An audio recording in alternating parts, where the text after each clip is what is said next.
Hai, hello, dan selamat datang di channel YouTube aku, Nadia Masyhur. Jadi kemarin karena ada beberapa teman-teman yang minta aku buat ngejelasinnya pelan dikit dong kak. Jadi sekarang aku bakal berusaha untuk lebih pelan lagi ngejelasinnya. Tapi please ingetin aku kalau misalnya aku terlalu pelan atau bahkan nggak berubah sama sekali.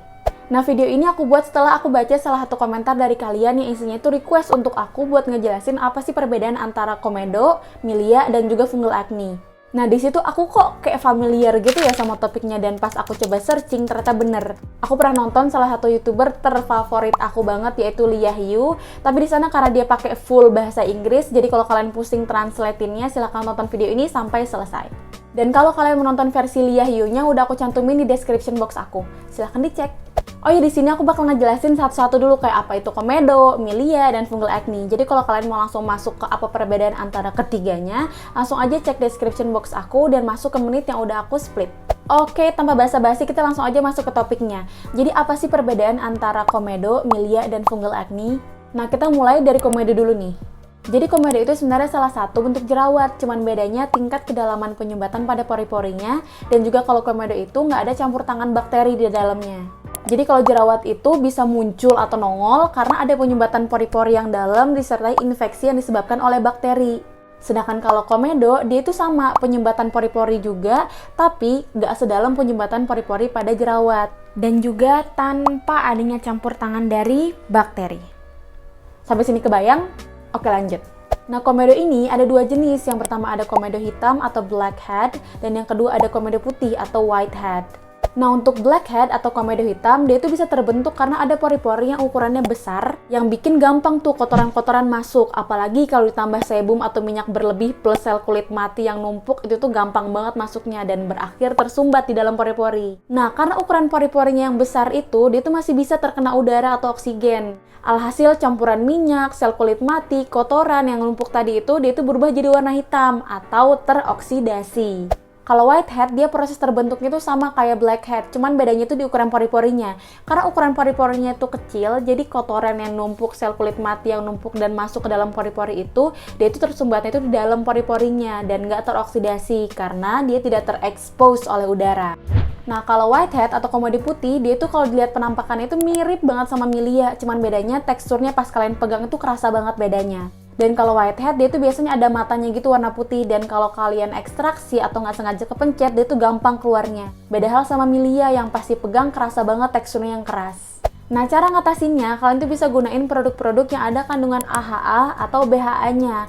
Karena dua kandungan ini tuh kerjanya dengan cara ngelupas lapisan teratas kulit kita, yaitu sel kulit mati, sekaligus membersihkan pori-pori kita yang kotor. Terus yang kedua, kalian juga bisa gunain clay mask atau masker berbahan clay. Karena clay mask itu tuh kurang lebih cara kerjanya sama kayak chemical exfoliator. Dia itu bisa mengangkat kotoran dalam pori-pori kita. Dan biasanya di beberapa clay mask itu tuh ada kandungan belerang yang fungsinya itu adalah untuk menguraikan sel-sel kulit mati penyebab komedo itu. Dan cara ketiga, ini tuh yang emang agak makan budget lumayan, yaitu facial treatment.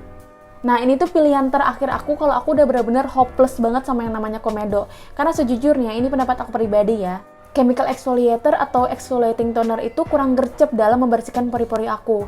Walaupun aku tahu sih dia tuh cara kerja itu untuk long term gitu, untuk jangka panjang. Cuman aku juga butuh produk yang emang bisa ngebersihin pori-pori aku setidaknya seminggu sekali lah. Itu kenapa aku saranin buat teman-teman yang udah hopeless sama komedo yang gak berujung membaik, silahkan ke klinik estetika yang trusted, please banget, jangan yang 2-in-1 sama ahli gigi. Berbahaya. Dan juga beres treatmentnya, jangan pakai skincare atau make up yang komedogenik. Karena mohon maaf ibu, itu mah namanya gali lubang, tutup lubang. Oke? Dan saran aku, kalau bisa, kalian minimalisir penggunaan pore strip, terutama buat teman-teman yang punya kulit sensitif. Yes, aku tahu emang pore strip itu sensasinya bener-bener nikmat sekali. Apalagi pas lihat diangkat, terus komedonya keangkat semua, itu sensasinya kayak dosa-dosa terangkat semuanya. Tapi, kalian juga harus tahu kalau pore strip itu tuh bisa nyebabin iritasi di kulit. Karena secara nggak langsung dia tuh nyabut bulu-bulu halus sekitar hidung. Dan juga cara kerja pore strip itu sebenarnya dia cuman bersihin atau ngangkat komedo di area permukaan kulit aja, nggak sampai dalam banget. Nah, karena kemungkinan ada kotoran yang masih tertinggal atau tersembunyi di dalam pori-pori kulit kita, yang nantinya itu bakal ditambah lagi sama kotoran-kotoran lainnya di kemudian hari. Nah, itu yang bakal jadi penyebab yang harusnya jadi komedo malah jadi jerawat. Oke, selanjutnya kita masuk ke milia. Nah, milia atau milium itu juga salah satu masalah kulit yang disebabkan karena adanya sel kulit mati atau protein keratin yang terperangkap di bawah kulit kita dan akhirnya membentuk bintik-bintik warna putih atau kuning. Ukuran dari milia itu kecil banget, sekitar 1-2 mm. Dan dia nggak sakit atau gatal sama sekali. Nah, milia ini nggak cuma bisa muncul atau nongol di kulit orang dewasa, tapi dia juga bisa muncul di kulit bayi. Dia juga bisa muncul di semua area kulit, terutama di bagian kulit yang tipis, kayak contohnya di area mata, di area pipi, di area hidung, di area belakang kulit telinga, dan masih banyak lagi. Dan dia juga kalau muncul tuh ramean alias banyak, yang mana adalah ciri-ciri yang mirip sama fungal acne.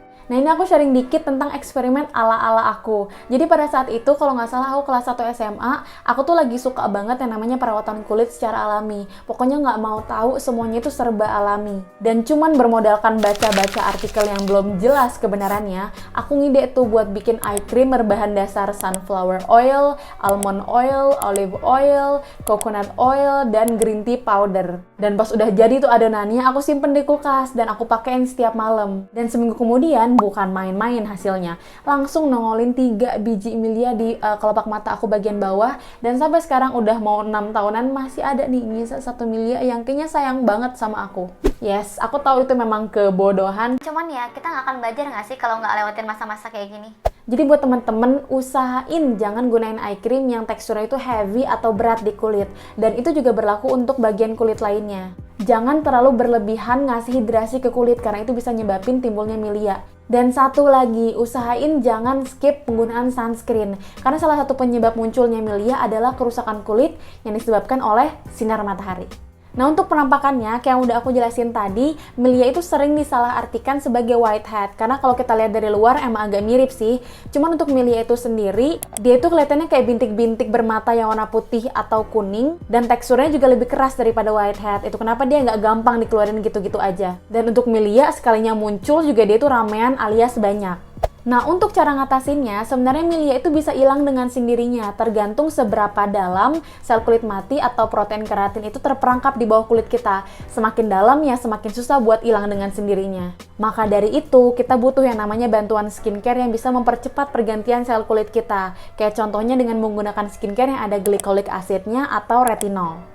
Dan kalau misalnya kalian punya milia di area mata yang adalah kulit paling tipis dibandingin yang lainnya, jadi agak riskan kalau misalnya kita ngolesin bahan aktif di area itu, kalian boleh obatinya dengan cara ditotolin pakai cotton bud. Jadi kayak kalian ambil skincare yang ada glycolic acid atau retinol tadi, terus ambil cotton bud, celupin di dalamnya, terus totolin deh di area mata yang ada milianya, gitu. Nah, opsi terakhir, kalau misalnya milia kalian nggak kunjung sembuh atau bahkan makin banyak, aku saranin banget kalian buat datengin dermatologis atau klinik estetika untuk dilakukan konsultasi dan treatment khusus milia. Karena seriusan, kalau misalnya kalian keluarin sendiri si milianya, yang ada kulit kalian bisa berdarah atau bahkan infeksi. Jadi please jangan ngedi-ngedi dan ngeluarin si milia itu sendiri, oke? Oke, selanjutnya kita masuk ke fungal acne. Untuk apa itu fungal acne, gimana penampakannya, cara nyembuhinnya gimana, apa penyebabnya, dan sebagainya. Itu semua udah aku bahas di video pertama aku, silahkan dicek. Jadi untuk penjelasan fungal acne ini bakal aku persingkat dan langsung masuk ke ciri-ciri paling kuat dari fungal acne, yaitu fungal acne itu biasanya gatel, tapi nggak selalu. Jadi kalau misalnya ciri-ciri yang pertama ini nggak ada di kulit kalian, masuk ke ciri-ciri yang kedua. Untuk ciri-ciri yang kedua, fungal acne itu biasanya kalau muncul ramean alias banyak, disertai dengan ukuran yang uniform atau seragam. Dan untuk ciri-ciri yang ketiga, beruntusan yang disebabkan oleh fungal acne itu biasanya nggak bermata. Jadi kayak benjolan tanpa ada isinya aja gitu. Jadi mau kalian ekstraksi atau keluarin gimana juga, tetap nggak ada isinya. Masih nggak yakin kalau itu fungal acne? Masuk ke ciri-ciri yang keempat. Untuk ciri-ciri yang keempat, emang makan waktu yang agak lama tapi tepat. Jadi caranya adalah dengan kalian cobain treat kulit kalian dengan menggunakan skincare khusus jerawat. Kalau misalnya nggak ada mendingan setelah pakai sebulan 2 bulan, silahkan beralih ke skincare khusus fungal acne. Oke? Please jangan kayak aku yang ngobatin fungal acne dengan obat jerawat biasa selama 2 tahun lebih and have no idea sama sekali kalau misalnya itu adalah fungal acne. Oke, kita langsung aja masuk ke conclusion atau kesimpulannya. Jadi apa sih perbedaan antara 3 masalah kulit ini? Kalau komedo, dia itu penampakannya bisa hitam atau putih tergantung jenisnya. Dan teksturnya pun nggak terlalu keras. Untuk Milia, ukurannya tuh bener-bener bulat.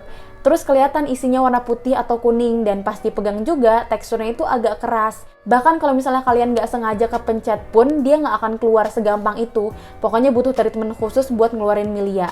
Nah, untuk fungal acne, dia itu benjolan-benjolan tanpa mata alias nggak ada isinya, yang biasanya disertai rasa gatel. Dan kalau muncul, selalu langsung banyak dengan ukuran yang seragam.